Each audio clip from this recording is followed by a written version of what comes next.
राहुल गांधी देश के विरुद्ध युद्ध की घोषणा कर रहे हैं।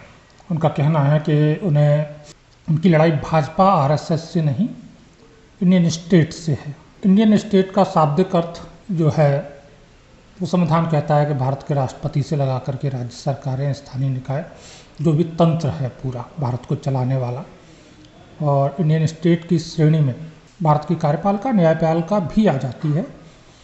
और इस इंडियन स्टेट के बड़े हिस्से को चुनने का काम देश का बहुमत करता है। राष्ट्र का अर्थ मात्र जमीन का कोई टुकड़ा नहीं, राष्ट्र उसके रहने वाले लोग भी हैं। और उस राष्ट्र के विरुद्ध राहुल गांधी युद्ध का ऐलान कर रहे हैं। शायद उनके मुंह से ये गलती से निकला है, उन्होंने जानबूझ के कहा। उनकी इस मंशा पर रत्ती भर भी किसी को संदेह नहीं है जिन्होंने पिछले 10 साल का घटनाक्रम देख रखा। यही हाल उनके सहयोगियों का है कि राजनीतिक विरोध और राष्ट्र के विरोध का फर्क वो कर नहीं पा रहे हैं।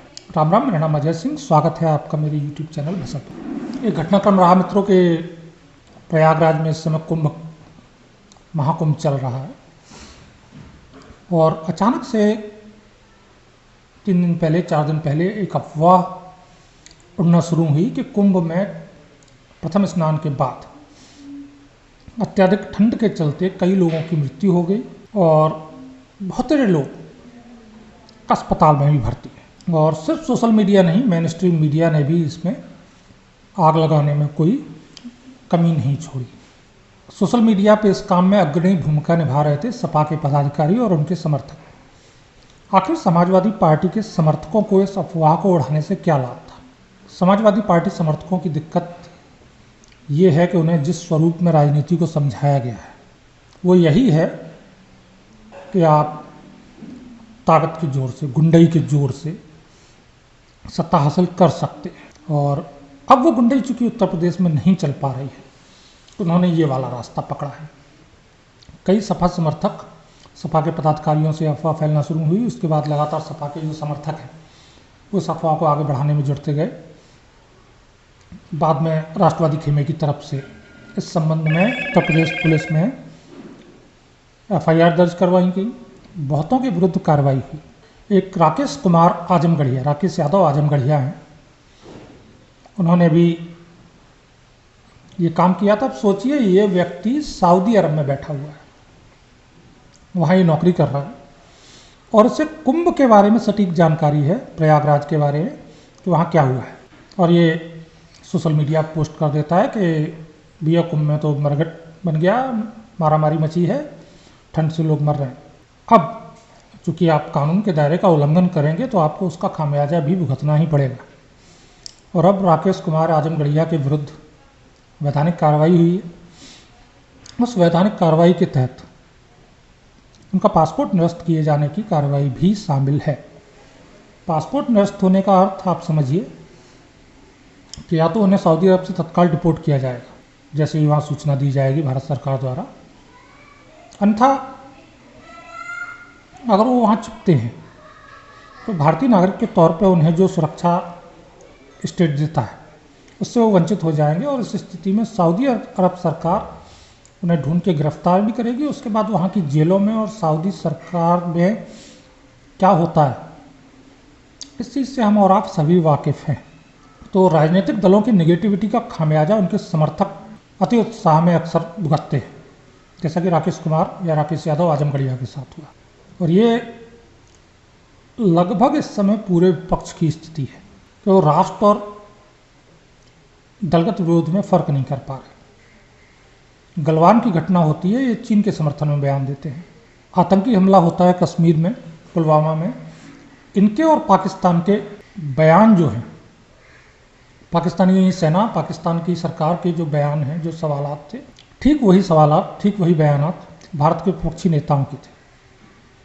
तो ये समानता दिखाती है कि आप राष्ट्र के विरुद्ध खड़े हो गए हैं दलगत राजनीति में जाते हुए।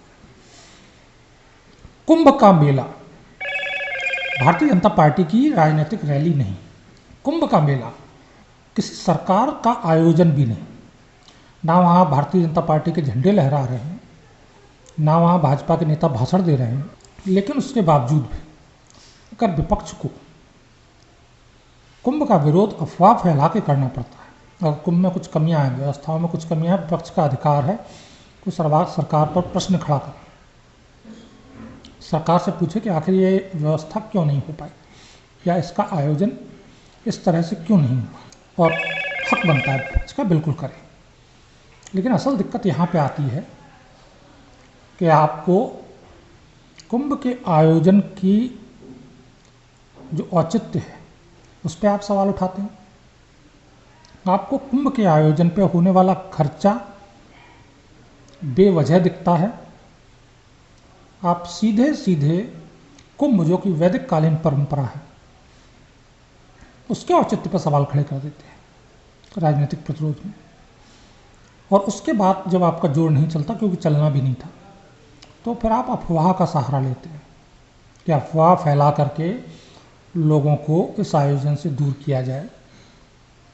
इस अफवाह के चलते भगदड़ जैसी घटनाएं भी हो सकती हैं। इस अफवाह के चलते जो वहाँ पर पहुँचने वाले श्रद्धालु हैं उनके प्राण भी संकट में पड़ सकते हैं। और इस तरह की अफवाहें राष्ट्र के लिए किस कदर नुकसानदेह साबित हो सकती हैं। इससे पूर्व में जब अखिलेश यादव जी ने कुंभ का प्रभारी एक जिहादी मानसिकता के व्यक्ति को बना दिया था, उस समय भगदड़ में हुई मौतें बताने को काफ़ी हैं कि इस तरह की जगहों पर किस तरह की दुर्घटनाएं हो सकती हैं। तो इस तरह के आयोजनों के लिए अफवाह आदि का फैलाया जाना गंभीर अपराध की श्रेणी में आता है। आखिर राजनीतिक दल और उनके कार्यकर्ता इतनी नेगेटिविटी की तरफ क्यों जाते हैं? मैं एक प्रश्न भारत के पक्ष से करना चाहूँगा इसमें कि भाई, आप कुंभ में अभी जाइए या इस तरह के किसी भी आयोजन में जाइए या कहीं कोई आपदा हो वहाँ जाइए, आखिर क्यों वहाँ खाकी नेकर पहने आरएसएस के कार्यकर्ता दिखाई देते हैं, अन्य दलों के क्यों नहीं दिखते? सहयोग के तौर पर, सिर्फ धार्मिक आयोजन की बात नहीं कर रहा हूँ, प्रत्येक स्थिति में जन सेवा के लिए, प्रशासन को सहयोग करने के लिए। और ऐसा नहीं कि ये भाजपा की सरकारों में होता हो, ये जहाँ पर कांग्रेस या प्रतिपक्ष की सरकारें हैं वहाँ भी होता है। वहाँ आरएसएस के कार्यकर्ता खड़े दिखते हैं, वो लोगों की मदद कर रहे होते हैं, लोगों के भोजन इत्यादि का प्रबंध कर रहे होते हैं, लोगों की समस्याओं को सुनते हैं, उनकी मदद करते हैं। तो फिर यही काम अन्य दल के कार्यकर्ता क्यों नहीं करते? क्या ये बेहतर विकल्प नहीं होता कि अखिलेश यादव अपने कार्यकर्ताओं से अपील करते कि वो कुंभ में पहुँचें और वहाँ बाकायदा समाजवादी लाल टोपी लगा के लोगों की मदद करें, लोगों की सेवा में हाथ बटाएं। कोई खो गया है तो उसे उसके घर तक पहुँचाने का प्रबंध करें। कोई वयोवृद्ध है जो अकेला आया है तो उसको वहाँ पर जो स्नान आदि होता है उसमें मदद करें, भोजन का प्रबंध करें, साफ सफाई में हाथ बटाएं। क्या इससे एक बेहतर संदेश जनता के बीच नहीं जाता? लेकिन दिक्कत ये है कि समाजवादी कार्यकर्ताओं के मूल स्वभाव में ये चीज़ है ही नहीं। मुझे 2019 याद है, 2019 चुनाव के वक्त आदरणीय मायावती जी और पूर्व मुख्यमंत्री आदरणीय अखिलेश जी मेरे शहर आए थे।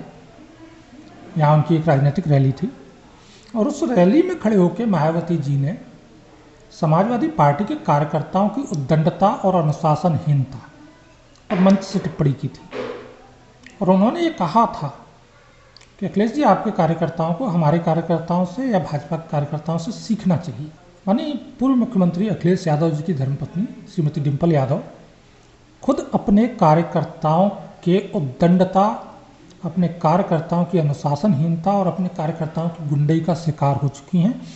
उन्हें उनके हुड़दंग पर मंच से हटना पड़ा था, अपना भाषण बीच में छोड़ना पड़ा था। और ये उद्दंडता उन्हें उनके नेताओं ने सिखाई।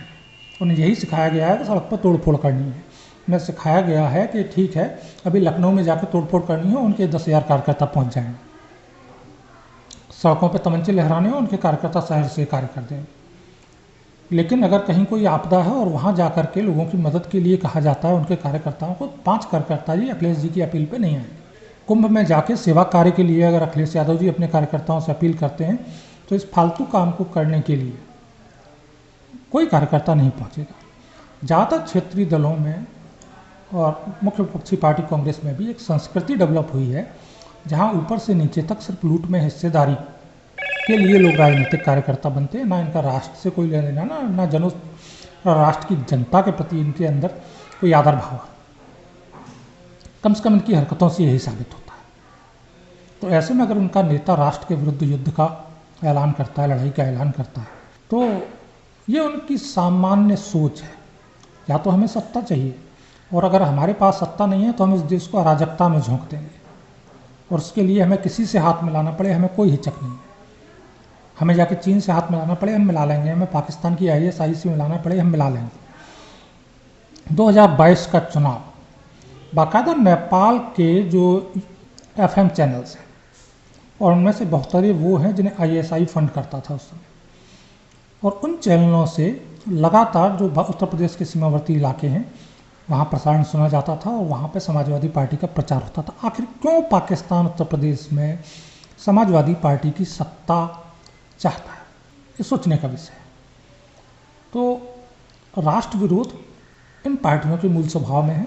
अराजकता, गुंडई, दलाली इनके कार्यकर्ताओं के लिए राजनीति है। अन्यथा बड़ा स्वर्णिम अवसर था समाजवादी पार्टी को और उनके कार्यकर्ताओं को जन सरोकार से जुड़ने के लिए, जनता से जुड़ने के लिए एक दिव्य अवसर था, जुड़ सकते थे। लेकिन वो कभी ऐसा नहीं करे, क्योंकि उनका नेतृत्व भी जानता है कि इन कामों से हमारा क्या वास्ता। इन्हें लगता है कि ये जना राज्य करने के लिए ही है। ये खुद को जनसेवक नहीं मानते, ये खुद को सामंत समझते। मूल दिक्कत ही है। अगर जनता इन्हें वोट नहीं देती है तो उन्हें जनता में दोष दिखता है, इन्हें खुद में कमियां नहीं दिखती। अगर ये अपनी कमियों की स्वीकारता रखते तो कभी भी EVM हैक होने की अफवाह या EVM हैक होने की बातें नहीं करते। ये अपनी कमियों को ढूंढते, उस पर काम करते और जनता के बीच जाते, या जो वर्तमान सरकार है उसकी कमियों को लेकर जनता के बीच जाते। ऐसा नहीं है कि वर्तमान सरकार की कमियां नहीं, बहुत सारी कमियां हैं और उन्हें लेकर जनता के बीच जाया जा सकता है, लेकिन इन्हें उसके लिए फुर्सत नहीं है। ये सोशल मीडिया, ट्विटर और फेसबुक पर बैठे राजनेता हैं और उसी प्रवृत्ति के इनके कार्यकर्ता हैं। कुल जमा जो राष्ट्र के विरुद्ध युद्ध का ऐलान या हुंकार राहुल गांधी ने भरी है, सच्चाई यह है कि राजनीतिक तौर पर इसे हक दिया गया कह सकते हैं। अब उनके जो प्रवक्ता, उनके छुटभइये नेता हैं, वो सोशल मीडिया से लेकर मेन स्ट्रीम मीडिया तक इस हगे को चाटकर हलवा साबित करने पर उतारू है। वो तरह तरह की परिभाषाएं निकाल के ला रहे हैं, संविधान के पन्नों की फोटो खींच के दिखा रहे हैं कि नहीं इसकी परिभाषा तो ये है, ये नहीं ये कहा था, लेकिन असलियत कहीं जा चुकी है। और जन सामान्य इतना मूर्ख भी नहीं है कि वो इंडियन स्टेट का मतलब भारत सरकार मान ले। मात्र भारत सरकार इसका मतलब नहीं। भारत सरकार यहाँ पर लोकतांत्रिक ढंग से चुनी हुई सरकार है 5 साल के लिए जनता द्वारा। आपको जनता ने मौका दिया था लड़ने का 2024, अभी कुछ महीने हुए, और आप वहाँ हारे। अब 5 साल आपको लड़ने का अधिकार नहीं, और आप लड़ भी सकते हैं तो सरकार के कामों से लड़ सकते हैं। अपनी भूमिका जो नेता प्रतिपक्ष के तौर पे आपको दी गई है उसे निभाते हुए आप राष्ट्र के विरुद्ध लड़ाई नहीं छेड़ सकते। और सच्चाई यह है कि जो आपने छेड़ भी रखी, आप लगातार भारत के हितों का दुनिया भर में घूम घूम के नुकसान कर रहे हैं, भारत की छवि को नुकसान पहुंचा रहे हैं, और ये राज्य के नहीं राष्ट्र के विरुद्ध युद्ध का ही मामला है। लोकतंत्र है जिसकी कुछ कमियां हैं, शायद सरकारें खुल के ऐसे मामलों पर कार्रवाई नहीं कर पाती। जिस चीन के इशारे पे बहुत कुछ भारत का पक्ष करता है, जिस चीन से इनके द्वारा संचालित NGOs को फंडिंग आती है, उस चीन में अगर इस तरह के बयानात कोई देता है तो फिर उसका पता नहीं चलता कि वो इस धरती पे था भी या नहीं। हमारे पड़ोस में ही एक देश है पाकिस्तान, वहाँ पे मीडिया कर्मियों और यूट्यूबर्स को ऐसे लापता कर दिया जाता है कि जैसे वो कभी इस धरती पे थे ही नहीं, और सिर्फ इतना ही नहीं, उनके परिवार तक गायब हो जाते। अब सुनने में आ रहा है कि वहाँ पे उन्हें ठिकाने लगाया जा रहा है। उनका दोष मात्र इतना था कि वो अपने देश की कमियों की तुलना भारत में हो रहे विकास, भारत में हो रही अच्छाइयों से करते थे। वो सवाल करते थे कि आखिर उनके देश में आटे की लाइनें क्यों हैं। वो सवाल करते थे कि उनके देश में सड़कें क्यों नहीं हैं। वो सवाल करते थे कि उनके देश में बिजली क्यों नहीं है। वो सवाल करते थे कि उनके देश में महिला सुरक्षा इतनी बेहतर क्यों नहीं है, वहाँ क्यों बच्चियों के साथ बलात्कार होते हैं। वो सवाल करते थे कि वहाँ पर क्यों लगातार धर्म परिवर्तन जबरिया अब भी जारी है। वो सवाल करते थे कि आखिर लोकतंत्र में सेना के दखल का क्या काम है। नतीजा अब वो गायब है, उन्हें दफना दिया गया। अब वो उन्हें सशरीर दफनाया गया है या सिर्फ उनकी आवाज़ को ये आने वाले समय में शायद पता चल जाए, क्योंकि अक्सर पाकिस्तान में ऐसी चीज़ों का कभी पता नहीं चलता।